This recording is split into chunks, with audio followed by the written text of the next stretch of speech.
I want to bring in Texas Congressman Al Green. Whew. Sir, I got a tear in my eye right here. It just makes, this is not who we are.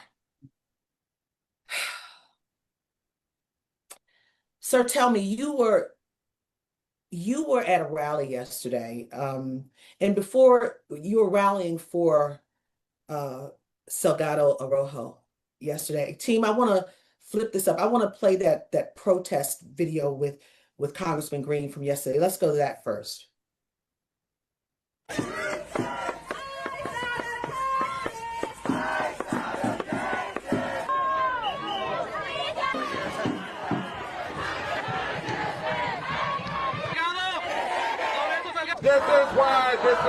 This is why we cannot allow the life that was lost within 20 feet of where we are standing right now to be a life lost without justice, without accountability, without transparency, without our removing ICE and eliminating Trump from the White House. This is why I will bring articles of impeachment to evict and convict those who represent him out of the White House. Trump must go. This is people are out here protesting in Texas. Give us the lay of the land, please, sir. Well, thank you for having me. I greatly appreciate the opportunity to share some intelligence with your audience. I went to 3 events yesterday, in fact. The first was with the family at a press conference, and of course we had other members of Congress in attendance. This was in the district of the Honorable Sylvia Garcia. And at that press conference, I stood next to the son, who was a spokesperson, a teacher, very proud young man. And his other brother, he has another brother who's an engineer and another who's being educated. And he was in tears as he explained what happened to his father. And he explained how his father was seeking a work permit. His father was close to, in their opinion, getting his work permit. His father was a hardworking man, as evidenced by the way he was taking care of the family. And he was on his way to work when this happened. Now, he has no reason to try to overrun an ICE agent. There was no reason for it. The logic does not dictate that he would do this. This defies logic to even think that he would do this. So these family members were making an appeal that was supported by members of Congress, an appeal for a thorough, transparent investigation and accountability. And I concur. This is why I have this letter that I have sent to the chair of Homeland Security and the ranking member asking for a hearing so that we can delve into this. Now, why am I so immediately doing this? Because we saw what happened to Alex Preddy. Because we saw what happened to Renee Good. We saw how ICE immediately came out with its defense of them before looking thoroughly into what happened to the persons who were the victims. They defended the officers immediately. So we have to have this congressional investigation. I sit on Homeland Security. I'm there when ICE comes before the body. We have to have this congressional investigation. But aside from this, there can be an independent investigation at the local level. We can have the constabulary at the local level in parallel to what the Justice Department will do, perform its investigation. The Justice Department would have people believe that if they're involved, nobody else can investigate. This is not true. There is no law that will prevent others from investigating. They confuse, and this is important, investigating with prosecuting. Now, the locals may not be able to prosecute. There is some law that addresses this, but investigating, talking to people, gathering facts, asking, was there a camera here? Did someone come in and get the information that was on that camera? Has that video been displayed to anybody? Where is that video? You can ask these questions. That is being helpful. That's not a hindrance. That's not in any way obstructing justice. So we should have this local investigation. And finally, I wanted you to know this.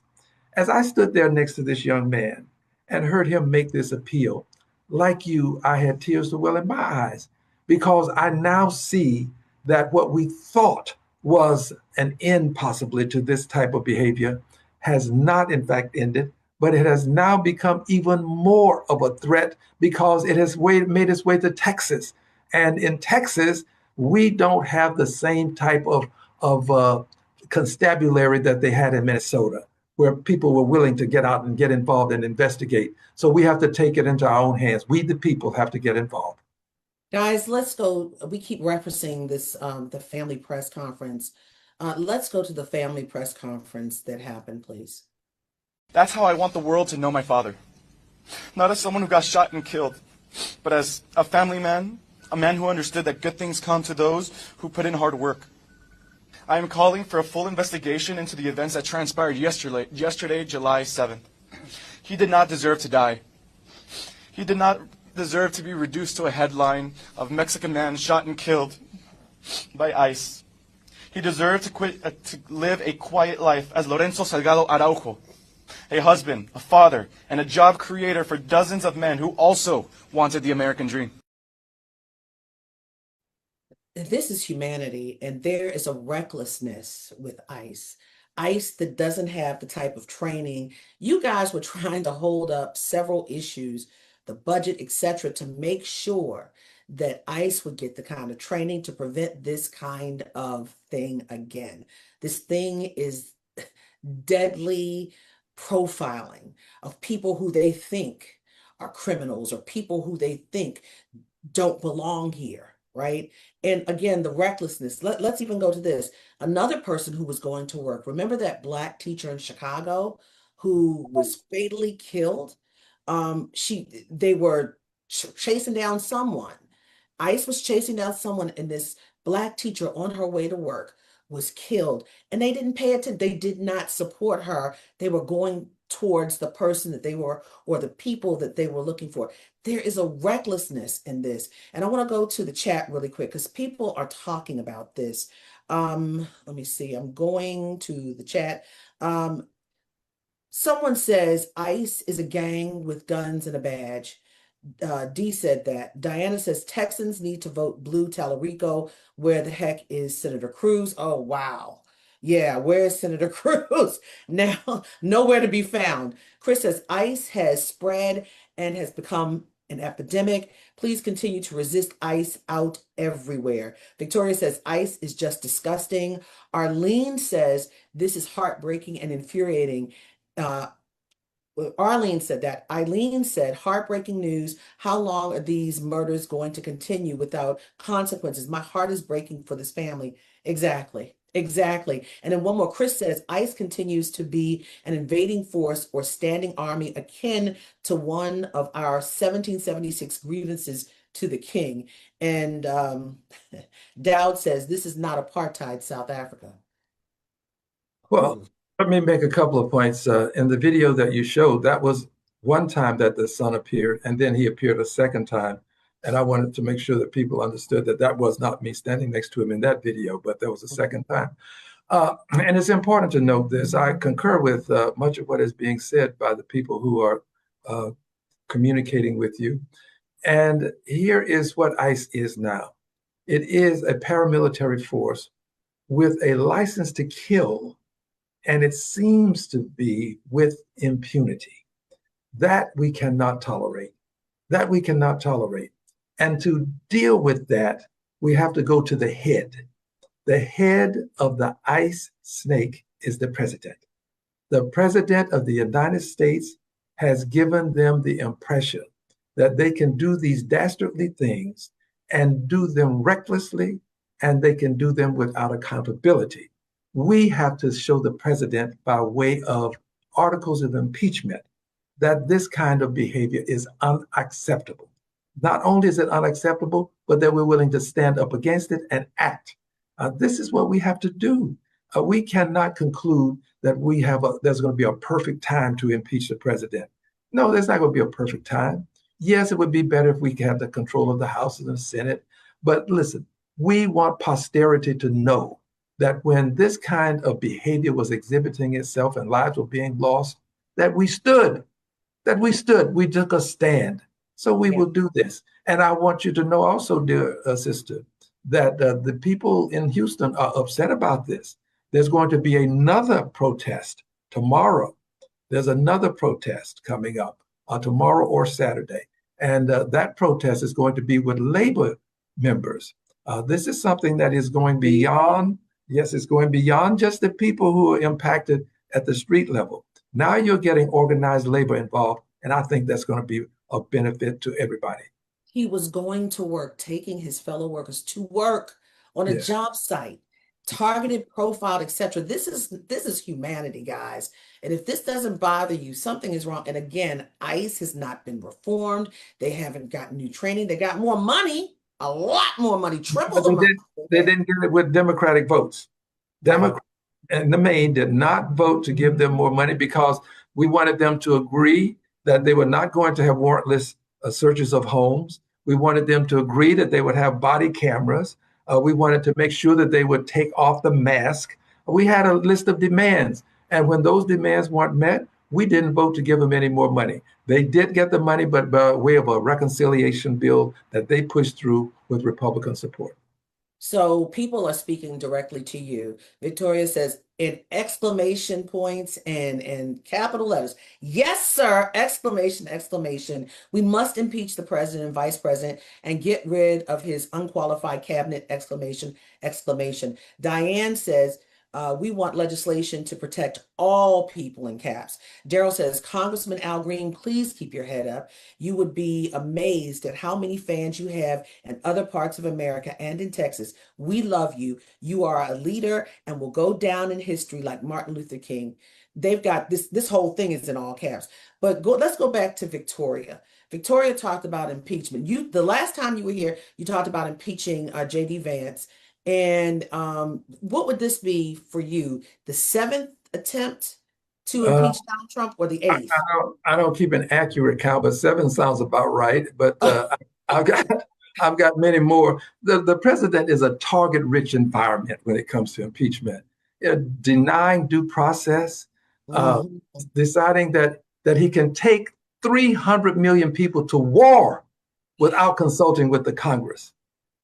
This is what the president has done. He's taken this country to war. Well, he's a target-rich environment, and we have to do something to let him know that we will not tolerate what he's doing. And I hope he doesn't know how to end this war. He doesn't know how to end this war. The peace treaties keep changing, and there's more drone attacks, more attacks. Well, he wants to end it violently, but his problem is that he finds himself now with oil prices dictating what type of actions he can take.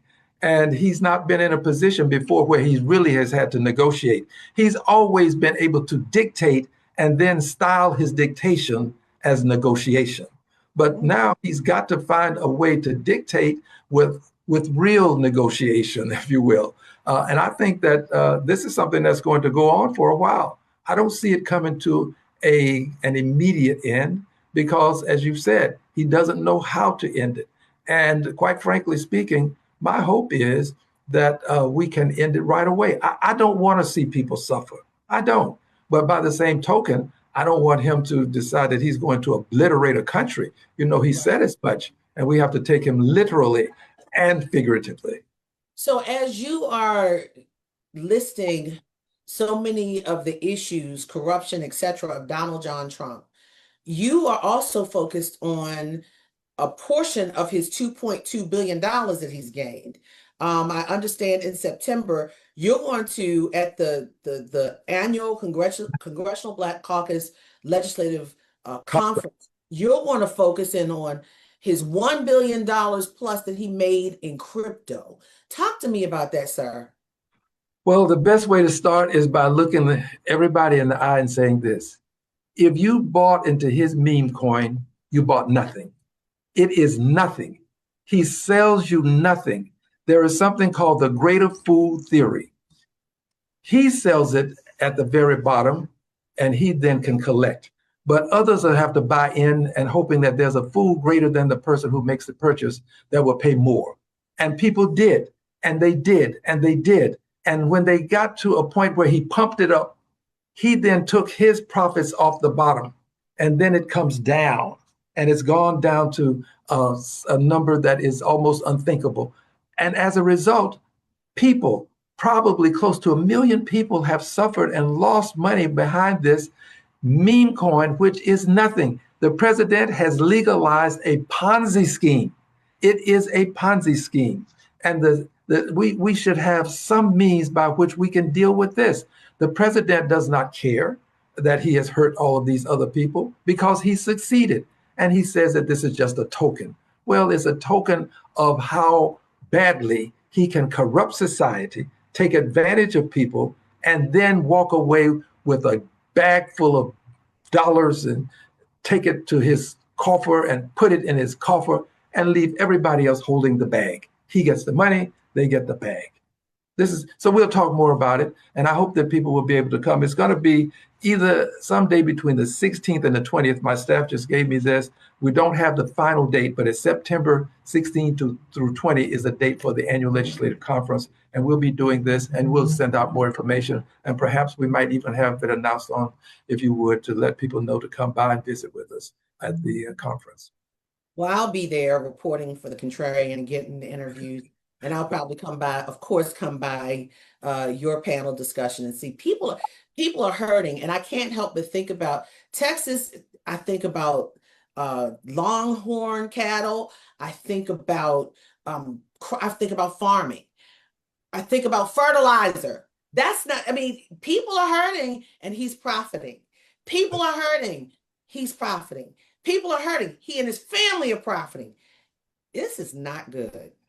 And they're opening up society to this peer-to-peer transfer of money on the blockchain, which I'll explain at the event. But it's important to note this.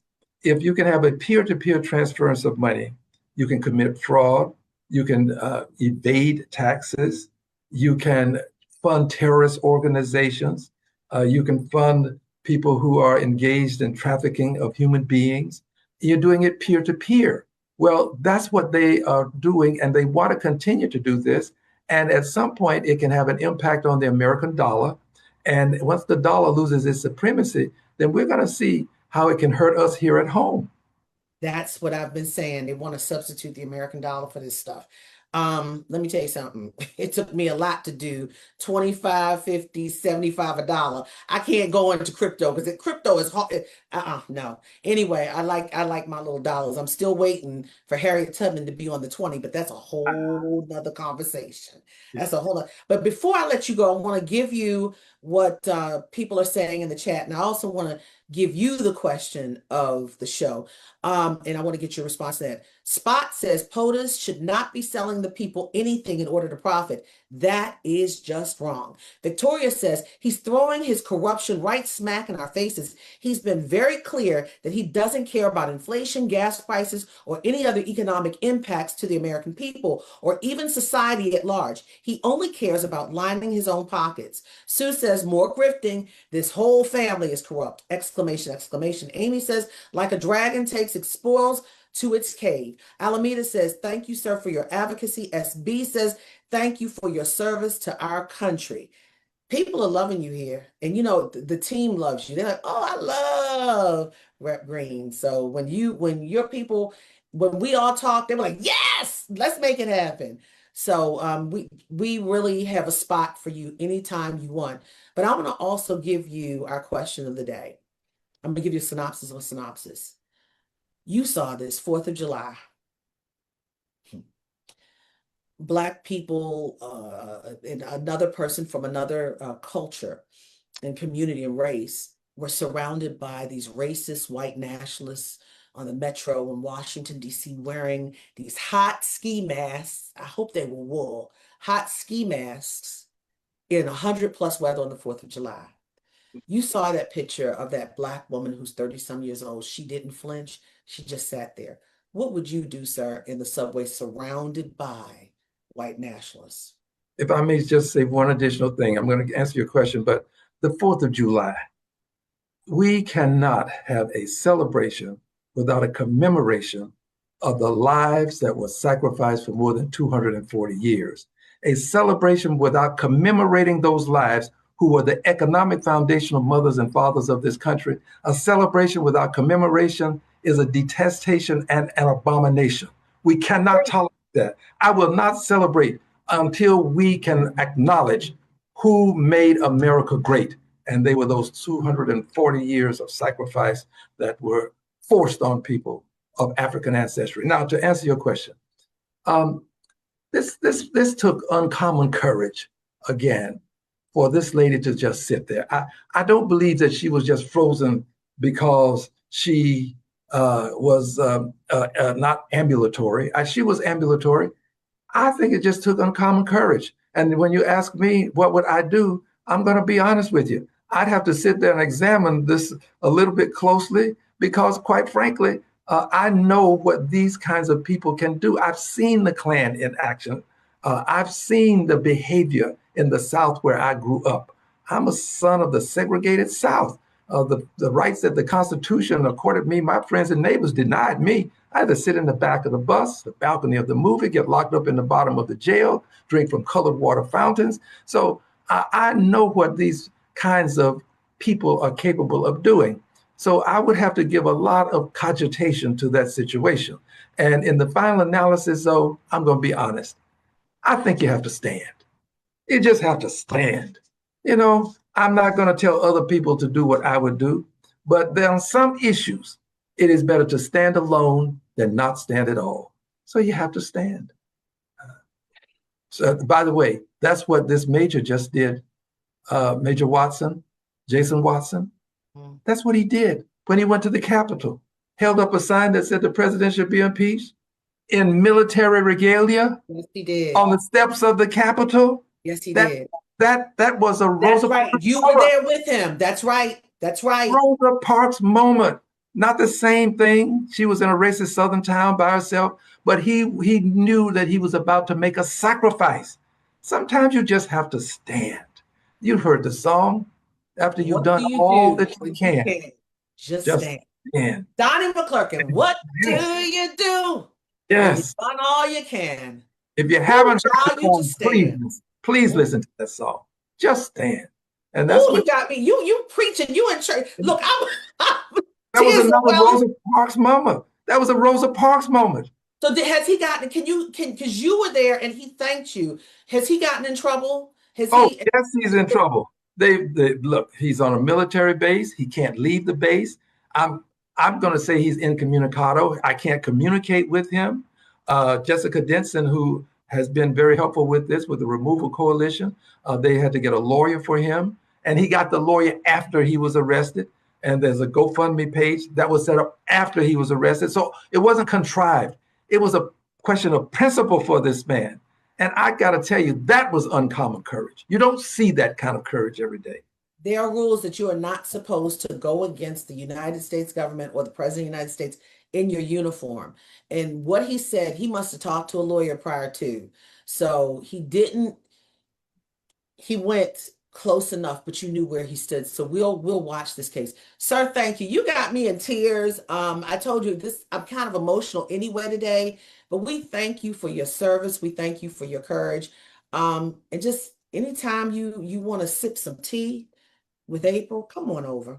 I'm going to have my mug next time. Okay, we you know what? And that goes to this, guys. That goes to this. Merch. We got the merch, the cup. Get your tea mug at shop.contrariannews.org. Tell Tequila, shop.contrariannews.org. In addition to the tea, we're also releasing a special series of posters called The Art of Resistance. Grab one today. Guys, show that real quick. All right, there we go. Shop.contrariannews.org. Congressman, you are amazing. Thank you. You took us to church. Donnie McClurkin will thank you for shouting out his song, Stand. But anyway, you be well, and we're going to keep following you. We'll check in on what's happening with ICE and also everything that you're doing. And, we're going to ask you when you start to go to the impeachment process, we're going to be talking. All right. We'll bring the articles to you. Thank you. Thank you.